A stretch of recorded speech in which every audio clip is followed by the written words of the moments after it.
I can't believe Star Wars would break up with me. I mean, we've been together, like, forever. Like, as long as I can remember, and it just left me. Star Wars, why would you break my heart? Alright, I'm calm, I swear, but I'm still heartbroken. And this video is for Wolfgang. He talked about how it felt like this was a breakup after The Last Jedi, and I'm inclined to agree with him. He asked if I would make a video expressing that kind of sentiment so he would feel less alone and help him cope with it by feeling like there are other people out there. So this is for you, Wolfgang, my very first Patreon contributor. Go you. And I just want to say before I dive into how I feel about all this is look, you don't have to agree. This video, if you loved The Last Jedi, this video isn't for you. This video is for people who were crushed and devastated by it, who felt like it ruined their childhood heroes and took away something special from them. If you're not one of those people, just don't watch the video, all right? I love the people who comment and they're like, why would you say this? Please stop saying this. Dude, please stop watching. If you don't agree with me, there's a pause button. You can click away. You can go somewhere else. But this is for the people who do feel what I'm feeling, which is that I was betrayed by somebody I loved, basically. Star Wars was a huge part of my life from as long as I can remember. I think my parents showed the original trilogy to me when I was maybe 5.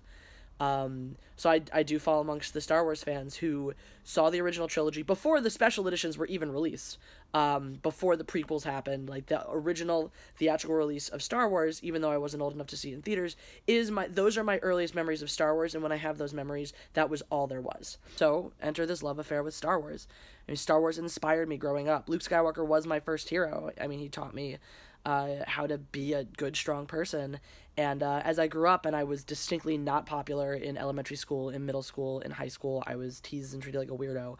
I took to Han Solo because he was just inspiring. He was effortlessly all the things I wasn't. He didn't give a shit what anyone else thought about him. He was just effortlessly cool, suave, always knew what to say, always had the perfect comeback. And even the fact that, like, he gets made a fool of a lot of times in Star Wars, and he just rebounds from that and bounces right back, and it gets caught in those human moments of like, oh, oops, and then just keeps plowing forwards and keeps being unabashedly himself. I mean, that was a huge inspiration for me. And to watch his journey and to see him go from this scoundrel rebel to someone who bonded with these really close group of friends that he would be willing to do anything for, and who would do anything for him, and I loved that, and I wanted that, for myself. And then the prequels came along. I mean, really, we saw flashes of the true colors when the special editions came out. We're like, Star Wars, I think you're changing, and I'm not sure I like it, but, when you're in a relationship, people do grow and change, and you kind of have to accept that. So prequels come out, and it's like all of a sudden this wonderful lover that was always so good to you and always treated you well just smacked you upside the head for no reason. And you're like, oh crap, what do I do? This is not the Star Wars I fell in love with. This is not the Star Wars I knew and loved. And some of us fell out of love right then and there. Some of us broke up of our own volition. The strongest of us left. Others of us entered into a kind of abusive relationship. We always kept looking for flashes and glimmers of what Star Wars used to be. And just hung on, hoping, thinking, oh, that person's really deep down there. And then The Force Awakens pops up on our radar, and this is this tease of maybe if we broke up and we haven't heard from Star Wars in a while, we're seeing posts and images and discussions where we think that Star Wars really has changed. Star Wars is really the gentle lover that we always knew and loved.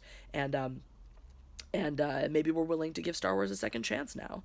Maybe we're willing to say, look, I can have that old Star Wars back. This relationship can be what it used to be. And some people felt after The Last Jedi that there was hope. Some people were still clinging desperately to that hope. I mean, look, abusive relationships are complicated things. I knew at that point. It was downhill from there for me, because The Last Jedi was really, or The Force Awakens was really the one that eviscerated Han Solo's character, who was the nearest and dearest to me. But those who still felt the strongest connection to Luke were willing to hang on to see what he was going to give us in The Last Jedi. And again, it's that abusive partners don't change. They just, once they smack you and they hit you once, they're just going to do it again and again and again. And here are a lot of us feeling just totally crushed. I mean, this was it sounds crazy, and there are people who make fun of that, and those people just don't understand. I mean, everybody has inspirations. Everybody has things when you're a kid that help you be strong, that comfort you when you're sad, when you're lonely. And for a lot of us, that was Star Wars. It was that thing.